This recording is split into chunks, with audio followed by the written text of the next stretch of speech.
There is only one name in all the earth for salvation, whereby we must be saved. I remember home, the fields on which you played, or the sunrise and the hymns that we sang. Through the Holy Ghost, I receive the power. I'm going home. La discipline en tant que ensemble des règles et des conduites soumis à un enfant et même à un adulte pour que son comportement soit correct vis-à-vis de sa famille ou vis-à-vis de la société. Les deux principes les plus importants de la parentalité sont l'amour et la discipline. En équilibrant ces deux valeurs, nous obtenons 4 modèles de parentalité. Il y a d'abord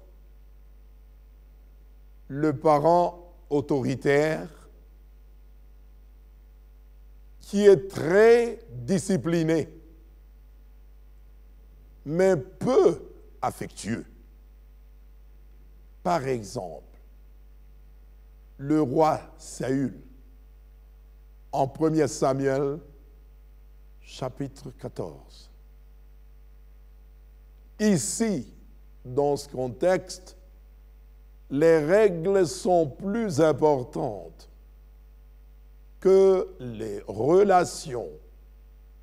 Et lorsque les règles sont enfreintes, les conséquences sont terribles. Mais l'amour est invisible.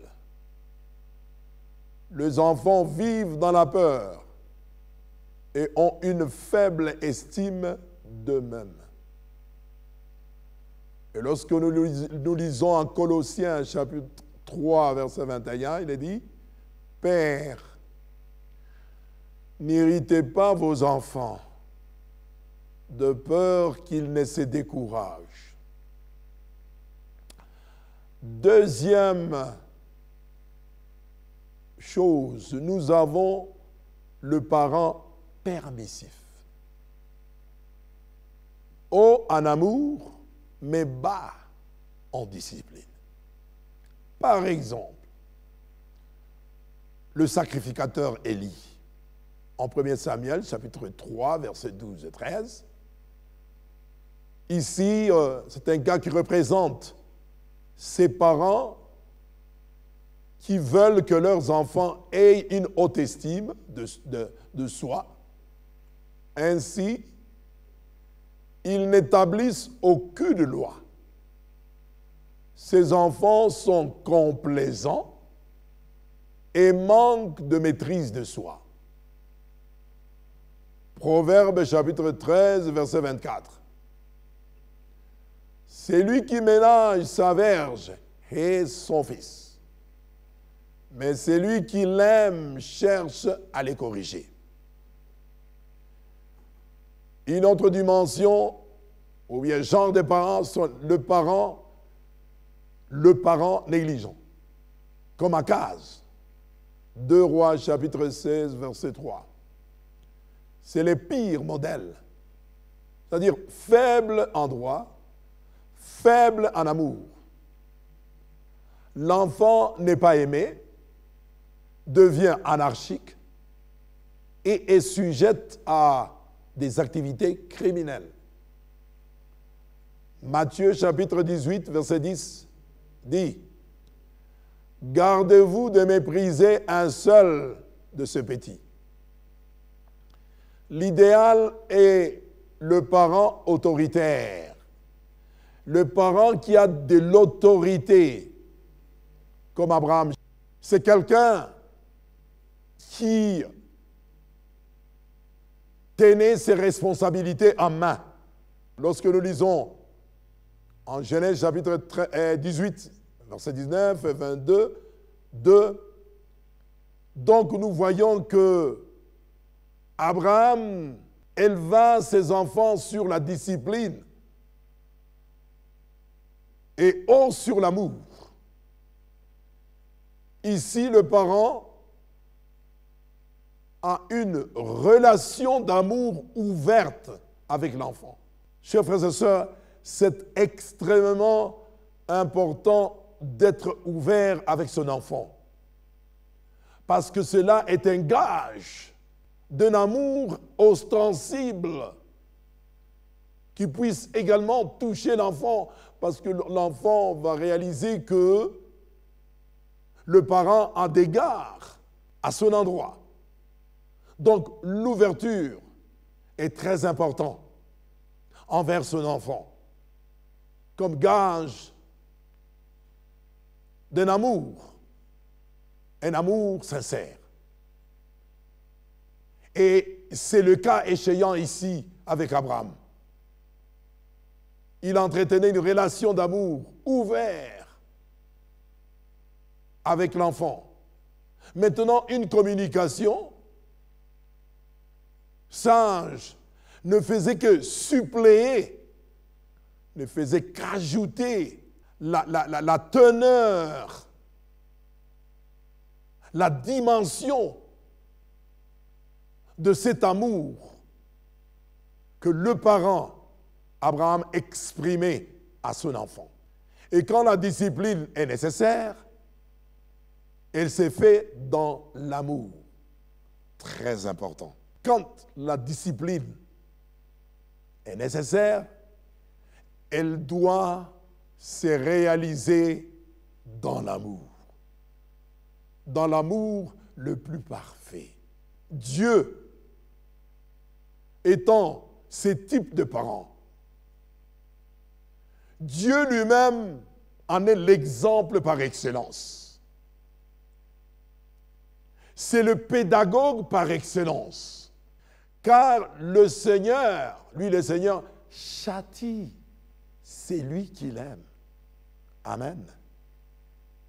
Parce que dans son amour, il ne veut pas que son enfant aille à la dérive.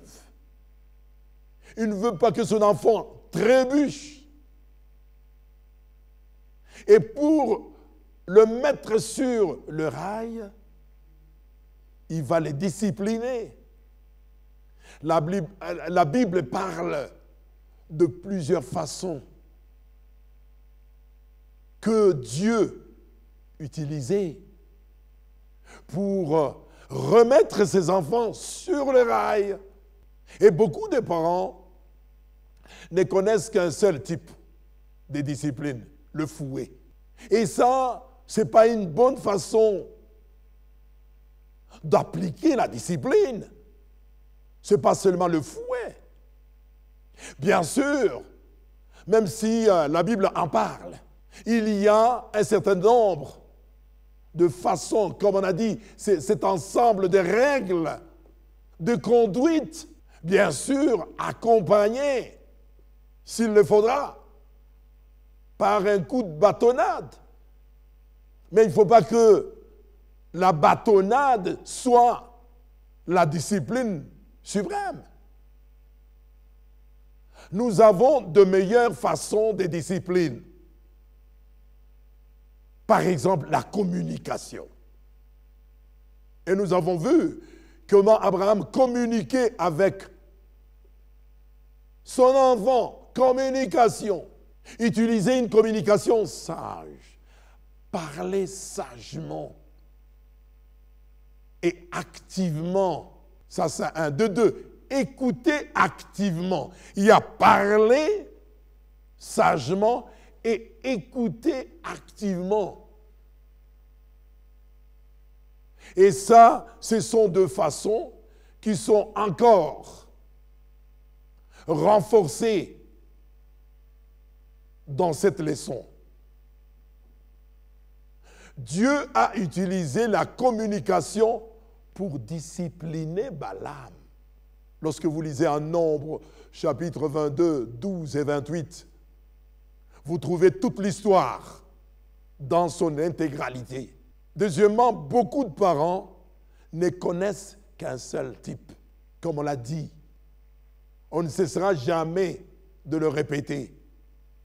Ce n'est pas seulement le fouet, c'est un certain nombre de règles pour que l'enfant puisse avoir un comportement conséquent.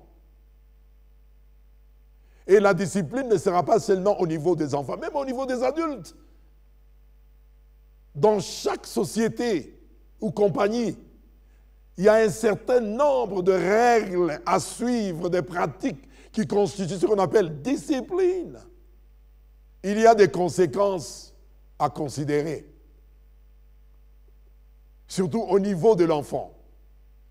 Il va falloir permettre à l'enfant de vivre les conséquences naturelles ou les conséquences logiques de son comportement. Ça, c'est très important. Donc, les parents sont en train de faire leur part en prodiguant des conseils adéquats à l'enfant. Et si jamais l'enfant faisait la sourde oreille, par ordre de conséquence, il aura à subir les conséquences logiques de son comportement. Ça, c'est vrai. Nous devons être prudents avec les enfants. Dieu a utilisé les conséquences pour discipliner, par exemple, David.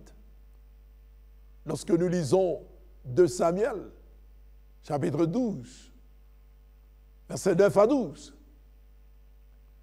Dieu, dans sa bonté, a usé de sagesse en vue de discipliner David.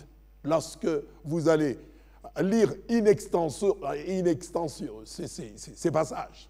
C'est-à-dire que nous ne devons pas être des parents qui sont limités dans la manière de discipliner les enfants.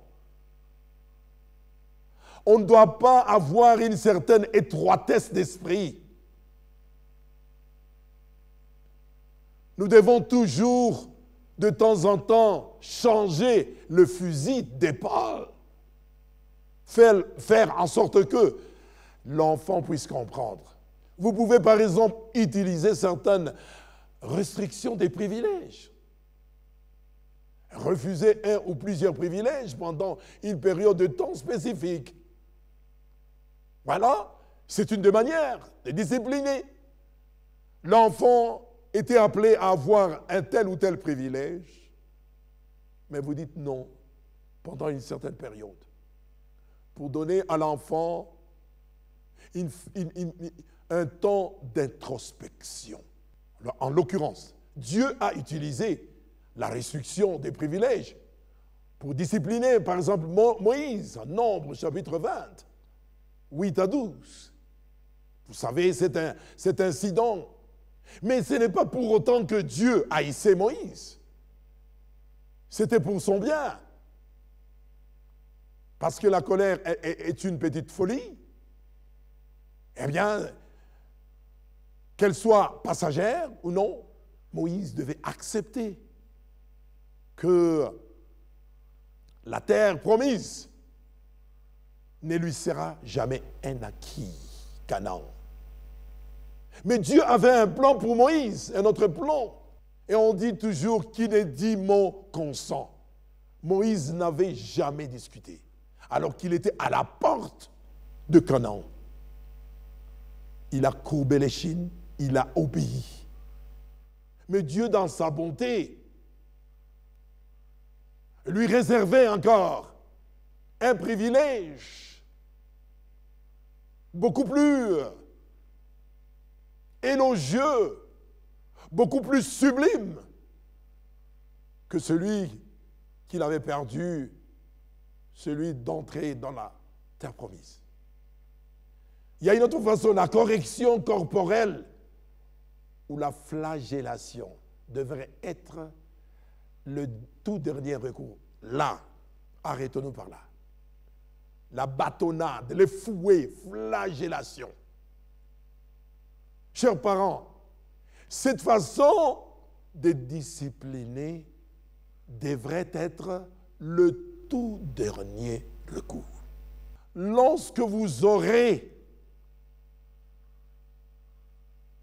vidé votre carquois avec toutes sortes de conseils, de méthodes, des règles de conduite, et que cela ne donne pas de résultats escomptés, et alors, flagellation ou bâtonnade fouet pourra être le tout dernier recours. C'est pour les enfants, mais pas pour les adolescents. Dans l'intimité, en préservant l'estime de soi de l'enfant. Donc, vous voyez, même pour ces derniers recours, il va falloir le faire avec beaucoup d'intimité. Vous expliquez bien à l'enfant que c'est pour son bien-être. Ce n'est pas que vous le haïssez. Non, c'est parce que vous l'aimez. En plus, avec un instrument approprié ou une partie appropriée du corps. Il ne faut pas frapper l'enfant n'importe comment sur le frapper aux yeux, n'importe comment. Non. Le parent ne doit pas perdre de contrôle lorsqu'il discipline un enfant. Pas de colère, mais avec acceptation et amour. Ça, c'est très important. Ne disciplinons pas avec colère,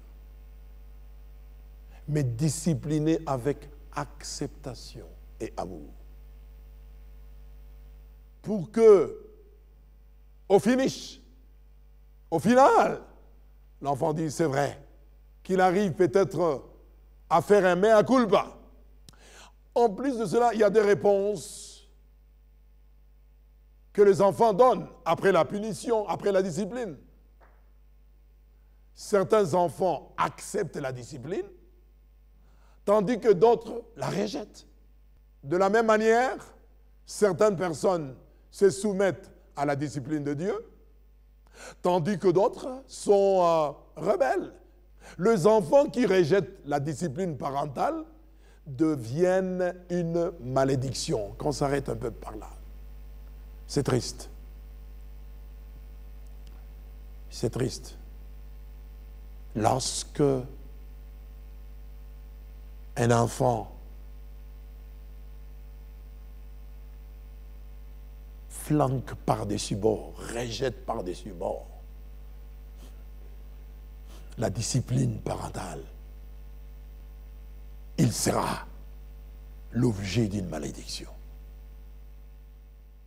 Et ça, ce n'est pas toujours souhaitable, chers frères et sœurs, chers parents. Tandis que ceux qui acceptent la discipline parentale deviennent quoi? Une bénédiction. Une bénédiction. Parce que le 5e commandement est clair. Honore ton père et ta mère. Les enfants sont appelés à respecter leurs parents, à obéir à leurs conseils.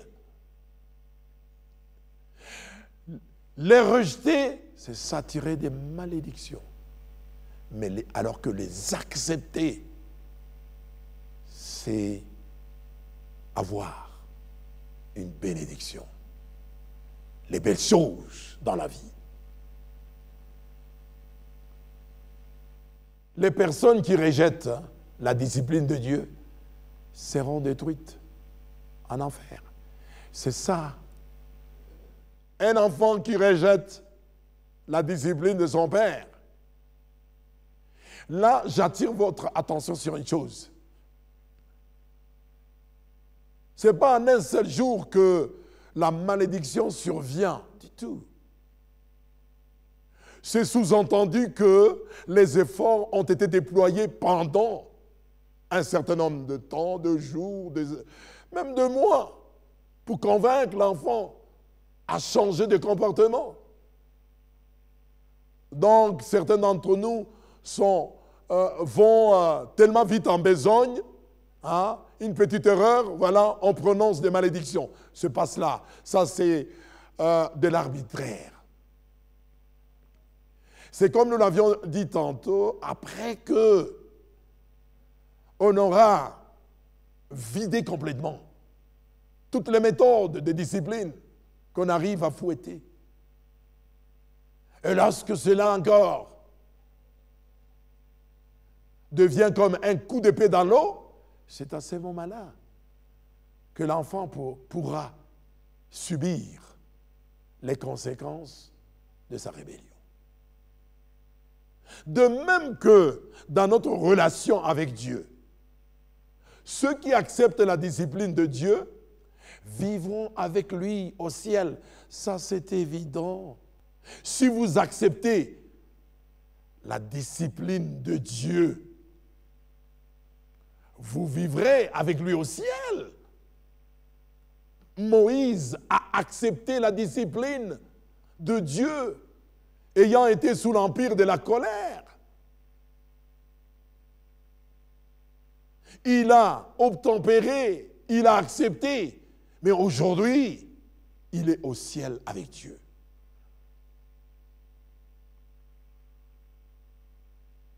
Parce que nous l'avons dit, nous avons bien dit que le Seigneur châtie celui qu'il aime.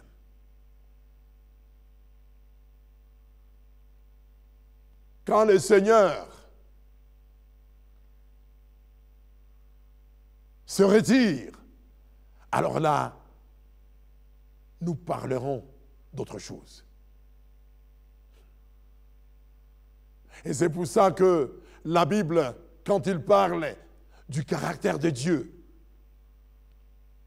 c'est un caractère digne de notre Dieu. Il est miséricordieux, il est compatissant, il est lent à la colère, il est riche en bonté et en bénignité. Et c'est pour ça qu'il prend tout son temps pour donner des remontrances. Et même, il envoie ses prophètes pour avertir le peuple rebelle ou une personne. Les exemples sont légion dans la Bible, où Dieu avait pris son temps. Voyons par exemple Judas, avant sa déportation en Babylone.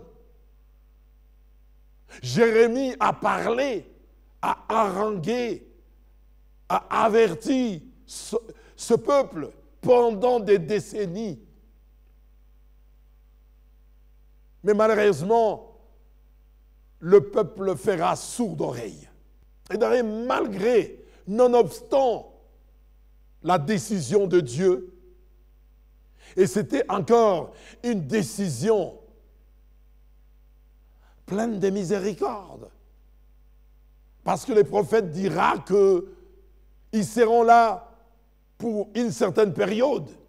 Et puis Dieu, dans sa patience et dans son amour, il va faire en sorte que le peuple retourne à la maison. De même que Dieu, de même que nous, dans nos relations avec nos enfants, nous devons revêtir l'esprit et le caractère de Jésus. Travaillons avec amour, travaillons avec patience. jusqu'à ce que l'enfant va comprendre le fond et les tréfonds de ses conseils et devenir plus tard un homme important dans la famille, dans la société. Et aussi un citoyen du royaume. Et aussi un faiseur des disciples. Quand Christ reviendra, qu'arrivera-t-il alors à la famille de Dieu? C'est une question. Quand Christ reviendra, qu'arrivera-t-il à la famille de Dieu? Et là, c'est bien précis. La famille de Dieu. Pas la famille de Satan. Qu'adviendra-t-il à la famille de Dieu? En 1 Thessaloniciens chapitre 4, verset 16,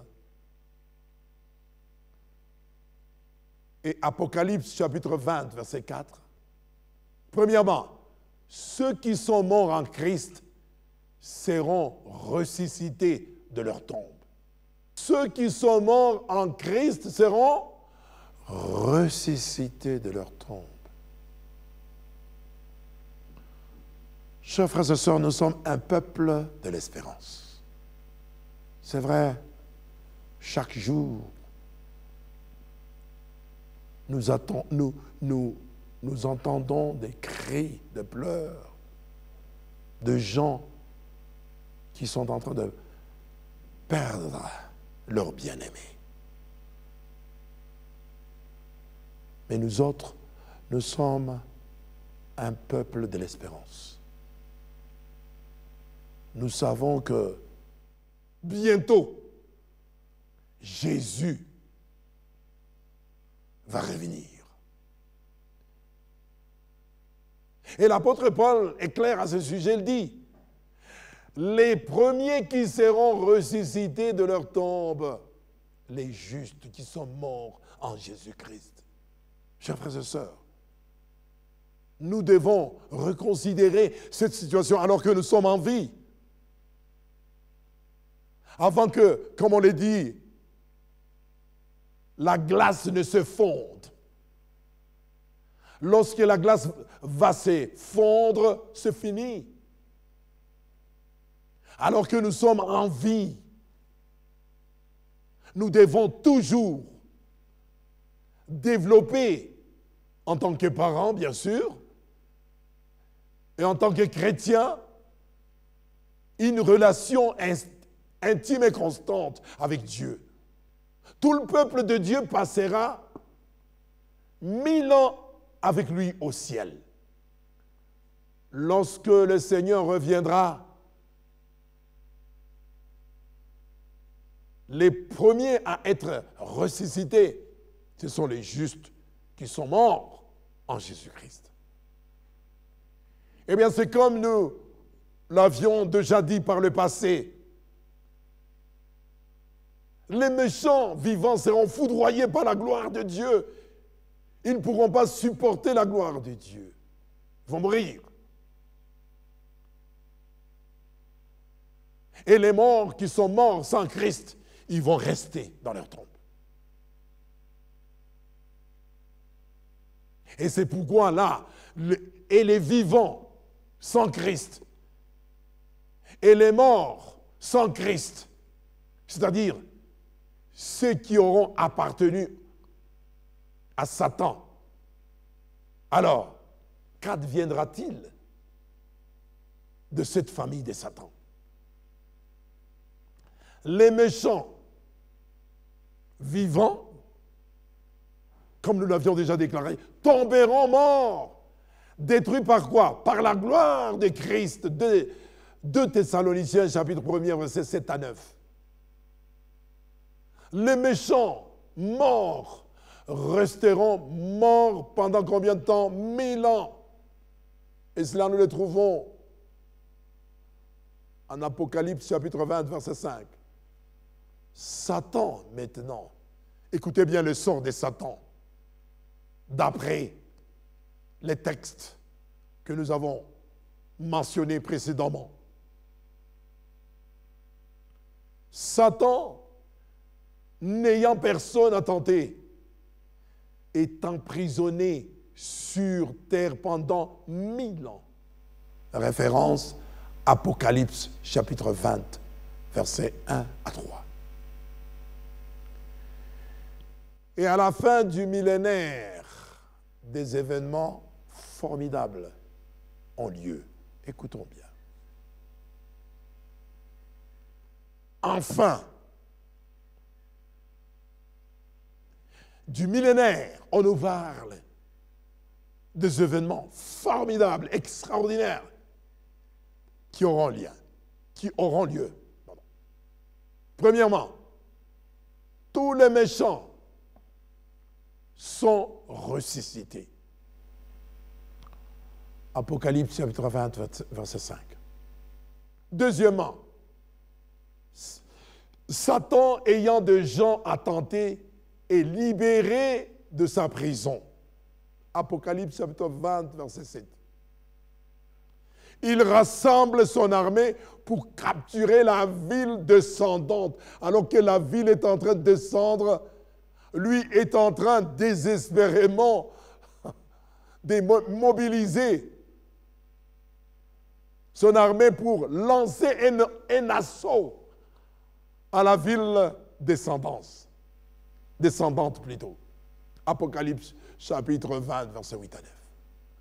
Alors, le feu tombe du ciel, détruisant Satan, les pécheurs et le péché. Apocalypse chapitre 20, versets 9 et 10. Au malheur au diable, malheur à Satan, parce que, alors qu'il s'est préparé à lancer un assaut contre la nouvelle Jérusalem descendante, le feu va complètement décimer et lui et son armée. Qu'est-ce que nous pouvons tirer par là? Chers frères et sœurs, Dieu est amour. Dieu est amour. Dieu ne fait rien au hasard. Dieu nous aime comme le parent aimant va tout faire, fera de son mieux pour redresser son enfant. Comme un parent va remuer ciel et terre pour que vraiment qu'il donne des règles de conduite adéquates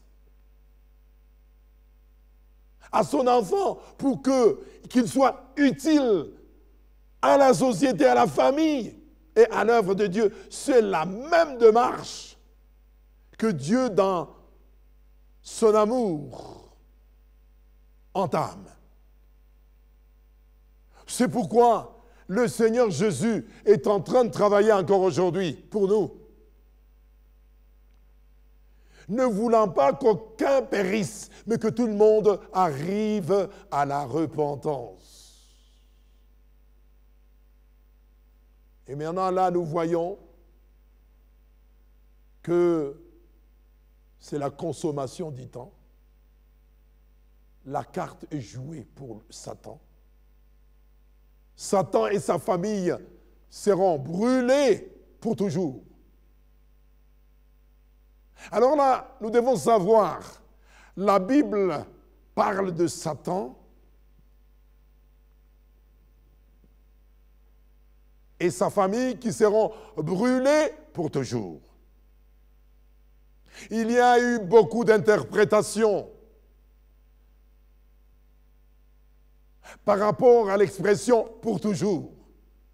Que veut dire le terme « pour toujours » ? Eh bien, les uns ont dit pour toujours que vraiment, dans cet enfer-là, les méchants vont continuer à grincer les dents, ils vont continuer à à brûler d'éternité en éternité. D'autres ont dit non, vraiment, le feu éternel, c'est-à-dire c'est un feu qui prendra des millénaires. Ils ont essayé même de déterminer le temps que cela prendra pour que ce genre puisse continuer de brûler. Et certaines personnes ont dit pour éviter l'enfer, on doit passer par le purgatoire pour que le Seigneur puisse essayer vraiment d'intervenir, alors que la Bible est claire, la Bible dit « les morts ne savent rien ». Quand quelqu'un meurt, ses souvenirs meurent, il n'y a pas de réminiscence, il n'y a rien. Salomon est clair à ces sujets. Revenons à nos moutons. Quelle est le sens biblique de ce mot pour toujours? Le mot pour toujours signifie aussi longtemps que possible. Daniel dit, ô roi, vis éternellement. Jonas était dans le poisson pour toujours. Jonas 2, verset 6. Anne a donné Samuel au Seigneur pour toujours. 1 Samuel 1, 22, 28. Parce que Dieu est amour. Il ne brûlera pas les gens pendant toute l'éternité. Amen. Lorsque le combustible est terminé, le feu s'éteindra. Si Dieu est amour, pourquoi brûlerait-il les gens? Matthieu 25, verset 41. L'enfer est préparé non pour les humains, mais pour le diable et ses anges. Dieu doit purifier cette planète de Satan et du péché. Si je m'accroche à Satan, Dieu n'a d'autre choix que de me détruire avec lui. Mais tandis que les pécheurs brûlent, notre Dieu d'amour pleure. Il pleure. Mais la partie la plus terrible de l'enfer n'est pas la douleur physique, n'est pas la douleur physique. C'est l'angoisse de la séparation éternelle d'avec Dieu. Quand les gens essayent d'atteindre Dieu, qu'il n'y a pas de sauveur qui réponde, c'est le pire de l'enfer. Mais personne n'a besoin de vivre cette angoisse. Parce que sur la croix, Christ a vécu cette agonie. C'est pourquoi il a crié en Matthieu chapitre 27, 46, « mon Dieu, pourquoi m'as-tu abandonné ?» Joie pour toujours. Une fois la terre purifiée, Dieu recréera cette planète. Apocalypse chapitre 21, verset 1er. Je vis un ciel et une terre, car le premier ciel et la première terre avaient disparu. La nouvelle Jérusalem achève sa descente en tant que capitale d'un nouveau monde. Alors que l'enfer est préparé pour le diable et ses anges, le ciel est préparé pour vous et moi. Matthieu 25, 34. Venez, vous qui êtes bénis de mon Père, nous dira Jésus, prenez possession du royaume qui vous a été préparé dès la fondation du monde. Si vous voulez être avec Jésus dans le royaume, alors vous devez marcher avec Jésus dans l'eau du baptême, maintenant. Maintenant, chers frères et sœurs, arrêtez-nous. Maintenant, prenez cet engagement. Prenez cet engagement. Le Seigneur vous appelle à prendre cet engagement et dire, en tant que parent, je serai très discipliné et aussi très affectueux. En tant qu'enfant de Dieu, je me soumettrai à sa discipline dans ma vie. Je rejette le feu de l'enfer. J'ai choisi les joies du ciel. J'ai décidé de suivre Jésus dans le baptême maintenant. Combien d'entre vous décident de suivre Jésus dans le baptême, de se redonner à lui, qu'il puisse le manifester en levant leurs mains? Merci, que Dieu vous bénisse.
Yesu alongi, iwasili kosekwa.